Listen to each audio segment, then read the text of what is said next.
Boss, I got a new fantasy movie I want to run by you. It's going to be more fantastic than Lord of the Rings or Harry Potter or even Star Wars. It's a story about honest journalism.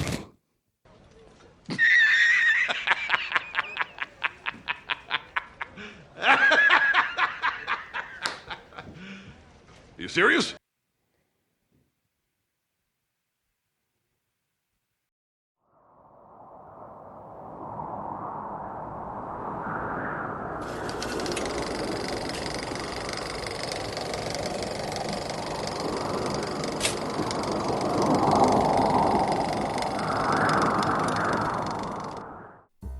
When I started the Overlook series, I mentioned that some of these movies might be just for me.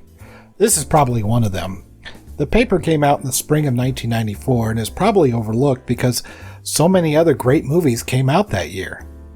94 is the year of The Lion King, Forrest Gump, Speed, the Jim Carrey trio of Ace Ventura, The Mask, and Dumb and Dumber, Pulp Fiction, Leon the Professional, The Ref, PCU, and The Shawshank Redemption.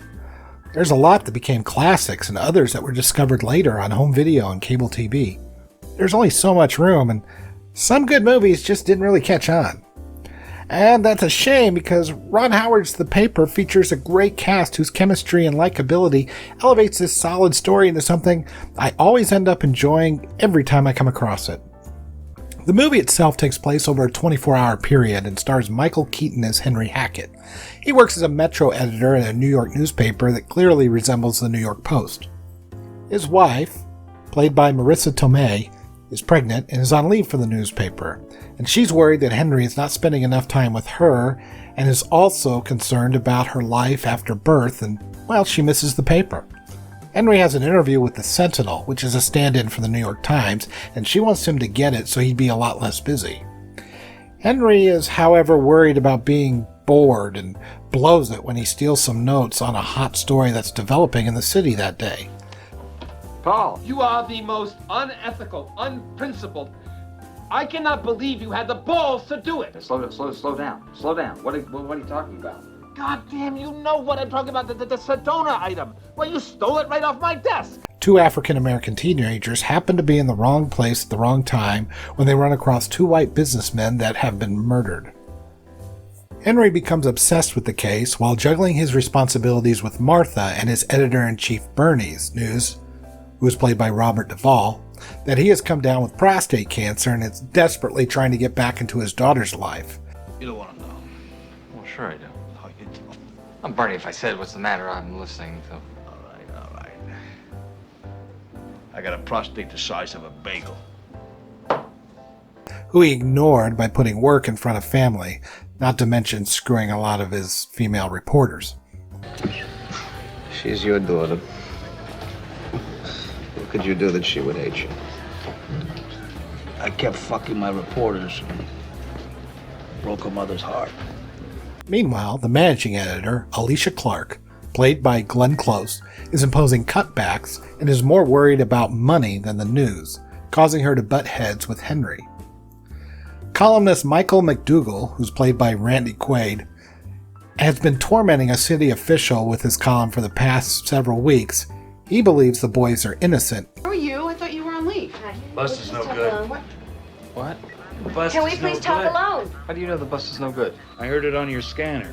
It was subtle, but I know what I heard. A bunch of beat cops were talking about it, then the dispatcher came on and told them to shut up. But not before they said they think this bust is totally cosmetic. And Henry enlists his aid after getting some information from Martha that the Justice Department believes the businessmen who were shot were bankers who actually stole a large sum of money from a trunking company that belongs to the mafia. Henry gets McDougal's police contact to go on record under anonymity and admit the kids are indeed innocent.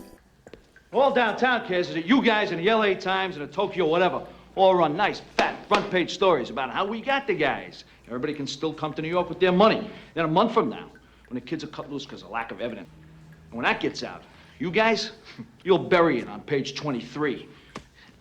Henry and McDougal run back to the Sun to get the story put out, only to see the presses are running. This results in a fight between Alicia and Henry after he tries to stop them and put in the correct story. McDougal ends up with Bernie at a local bar with Alicia, where McDougal's matter-of-fact explanation of what happened with her and Henry gets her to realize that she was wrong and have a change of heart.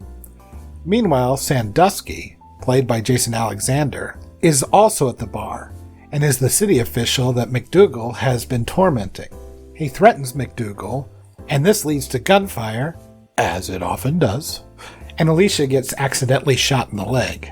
Nobody scared for a change! Listen, I want you.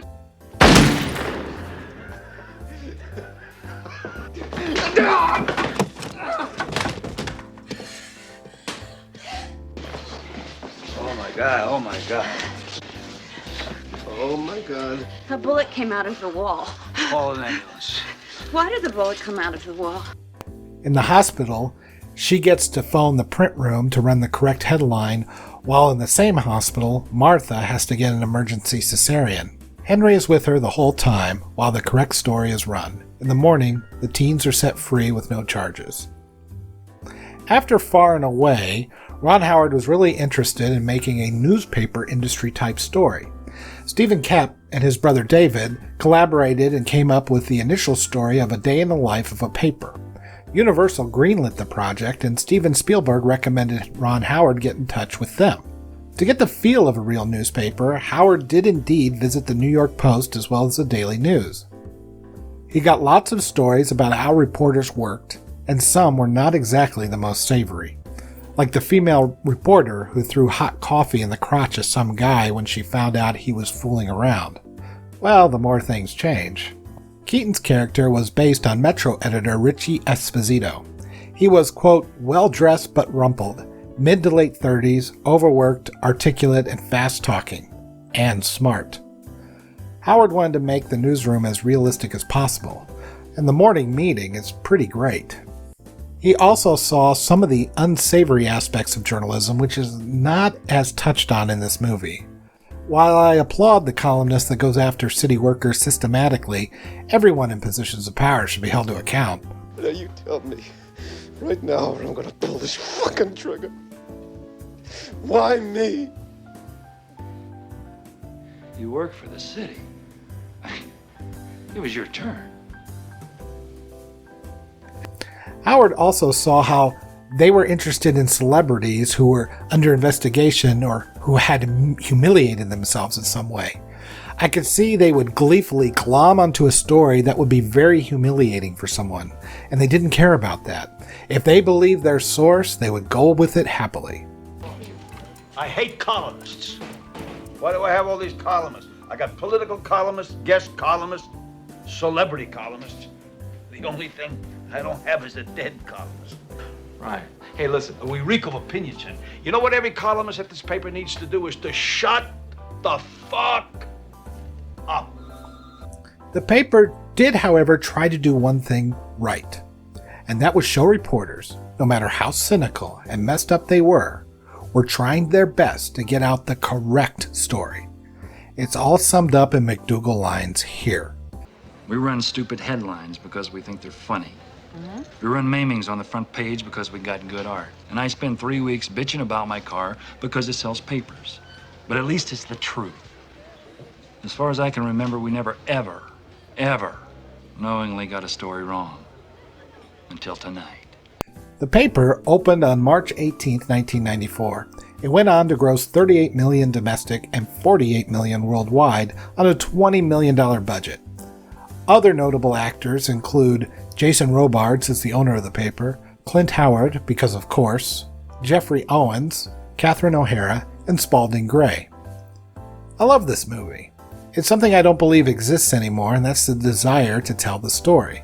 There is no journalism left anymore, at least not of the traditional media that's been around for a long time. Perhaps the New York Post still is, but for the most part, all the media is run by propagandists and people with axes to grind. Oh, Subway's bullshit. Bernie, come on. Hey, you don't have it, you know it. You want to run the story? You got 5 hours until 8 o'clock. Go get the story. No, hey, do your job. Do your job. Don't just take a position because it's the opposite of what she says. I mean, it's like watching a bunch of 6th graders, for Christ's sake. Most reporters never get past Twitter to make their stories anymore. You know, it's pretty amazing to me how wrong They get the stories with no consequences to their job or their livelihood. Some of the mistakes are so egregious that a simple Google search would have prevented them. So this is definitely a fantasy, as I don't think the press has been anywhere close to this honest in a lot longer than 1994. The incompetence, however, is a little bit more recent. But mostly, I miss that the press is no longer wants to hold people in power accountable, no matter what letter they have after their name.